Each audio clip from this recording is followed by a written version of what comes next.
ప్రతి సంవత్సరం లాగా ఈ సంవత్సరం కూడా కొత్త సినిమాలు వచ్చాయి. సో యాజ్ యూజువల్ అవి ఫ్లాప్లు అయ్యాయి, డిజాస్టర్లు అయ్యాయి, జనాల మీద రివెంజ్ కూడా తీర్చుకున్నాయి. సో అలాంటి సినిమాల లిస్ట్ ఇప్పుడు నేను చెప్తాను, వినండి. Welcome back to movie and Telugu. కొత్తగా వచ్చినట్లయితే లైక్, షేర్, సబ్స్క్రైబ్ కొట్టేయండి. Let's begin the show. బియ్యంలో రాళ్ళు లేరినట్టు టాలీవుడ్ లో హిట్ సినిమాలు ఎక్కడున్నాయని ఎత్తుకోవాల్సి వస్తుంది. ఎందుకంటే మన టాలీవుడ్ లో ఎప్పుడు హిట్ల కన్నా ఫ్లాప్లే ఎక్కువ. 100 సినిమాలు రిలీజ్ అయితే కేవలం 5 to 6% సక్సెస్ రేట్ తో మన టాలీవుడ్ బండి లాగించేస్తుంది. 2024 లో కూడా ఈ సక్సెస్ రేట్ ఇలానే ఉంది. కొన్ని సినిమాలు మనం ముందే ఎక్స్పెక్ట్ చేసినట్టే ఫ్లాప్ అయ్యాయి, ఇంకొన్ని సినిమాలు మనం ఊహించిన దానికన్నా కూడా డిజాస్టర్ అయ్యాయి. సో 2024 సంక్రాంతి స్టార్ట్ అవడం నుంచే జనాలకి షాకులు కూడా స్టార్ట్ అయ్యాయి ఫ్లాపుల రూపంలో. అందరికన్నా ముందు న్యూ ఇయర్ తోని గురూజీ శిష్యులందరికీ కూడా పెద్ద రాడ్ దించాడు. ఆ రాడ్ పేరు గుంటూరు కారం. 2024 లోనే సంక్రాంతికి భారీ హైప్ అయితే గుంటూరు కారం వచ్చింది, కానీ అందరి మొఖాల మీద గుడ్డు కారం కొట్టేలిపోయింది. ఈ సినిమా ప్రొడ్యూసర్ మాత్రం సినిమాకి బాగా డబ్బులు వచ్చాయని వాదించాడు. అసలు ఈ సినిమా గురించి డిస్కషన్ స్టార్ట్ అయిందంటే సినిమా రిజల్ట్ ఏంటనేది ఈజీగా చెప్పొచ్చు. ఆ సినిమాలో బాబు గుంటూరుకి మిర్చియాడికి జీప్ వేసుకొని తెగ తిరుగుతుంటాడు.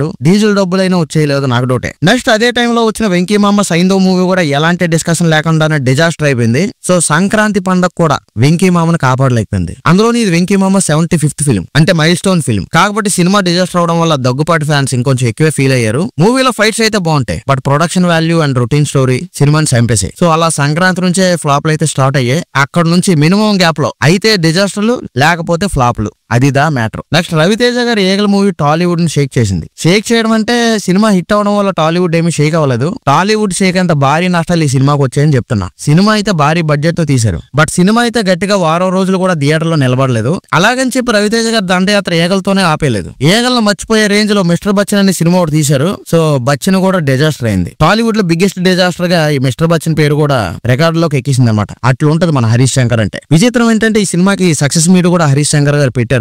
అది హైలైట్ అనమాట. నెక్స్ట్ వరుణ్ తేజ్ అండి. వరుణ్ తేజ్ కూడా నేనేమైనా తక్కువ అని చెప్పి 2 షాకులు ఇచ్చాడు. అందులో ఒకటి ఆపరేషన్ వ్యాలంటైన్. ఈ మూవీ ఎప్పుడు వచ్చిందో ఎప్పుడు వెళ్ళిందో కూడా జనాలు తెలియదు, అంటే అంత పెద్ద ఫ్లాప్ అని చెప్తున్నా. యాక్చువల్ ఏదైనా హీరో సినిమా ఫ్లాప్ అయితే నెక్స్ట్ సినిమా మీద ఎక్స్పెక్టేషన్ పెంచడం గానీ, లేకపోతే హైప్ క్రియేట్ చేయడం గానీ అంత ఈజీ కాదు, చాలా కష్టం. బట్ వరుణ్ తేజ్ గారు మాత్రం మట్కా సినిమా మీద అలాంటి హైప్స్ అయితే క్రియేట్ చేశారు. బట్ మట్కా సినిమా కూడా మట్టి కొట్టిపోయింది. సినిమాకి పెట్టిన ఖర్చు, వచ్చిన కలెక్షన్స్ కంపేర్ చేసుకుంటే సినిమా డిజాస్టర్ అనే చెప్పాలి. నెక్స్ట్ గోపీచంద్ గారు అండి. గోపీచంద్ గారు కూడా ఎక్కడా తగ్గలేదు. 2023లో రాంబాణం అని చెప్పి పెద్ద గుణపం దింపారు. ఈ సంవత్సరం ఆ గుణపానికి ఏ మాత్రం తీసుకోకుండా భీమా, విశ్వం అని ఇంకో 2 బాణాలు కూడా దింపారు. భీమా ట్రైలర్ సక్సెస్ అయింది, సినిమా మాత్రం ఫ్లాప్ అయింది. ఇక విశ్వం సినిమాని ఆడియన్స్ గోపీచంద్ యాంగిల్ లో చూడడం కన్నా శ్రీను వైట్ల యాంగిల్ తోనే చూశారు. బట్ ఆడియన్స్ ఏ యాంగిల్ లో చూసినా సినిమా అయితే ఆడలేదు. తర్వాత మన కొండన్నది విజయ్ దేవరకొండ అయింది. ఫ్యామిలీ స్టార్ సినిమాతో వచ్చి మామూలుగా రాడు దింపలేదు. మిడిల్ క్లాస్ వాడు కష్టాలన్నీ చూపించడానికి ట్రై చేశారు. బట్ మిడిల్ క్లాస్ ఆడియన్స్ కూడా సినిమా కనెక్ట్ అవ్వలేదు. ఎందుకంటే యాక్చువల్ గా రియాలిటీలో మిడిల్ క్లాస్ వాడు అలాంటి కష్టాలు ఏవి పడరు.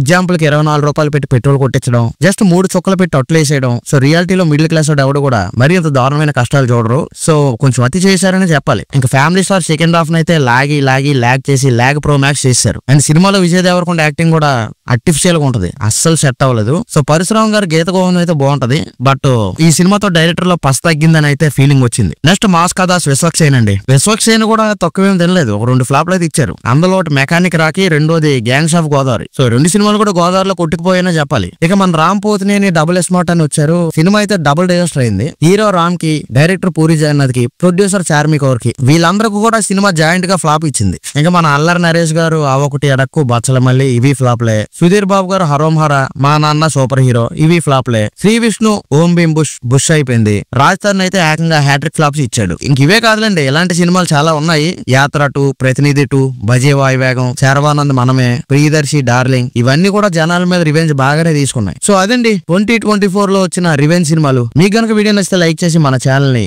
సబ్స్క్రైబ్ చేయండి.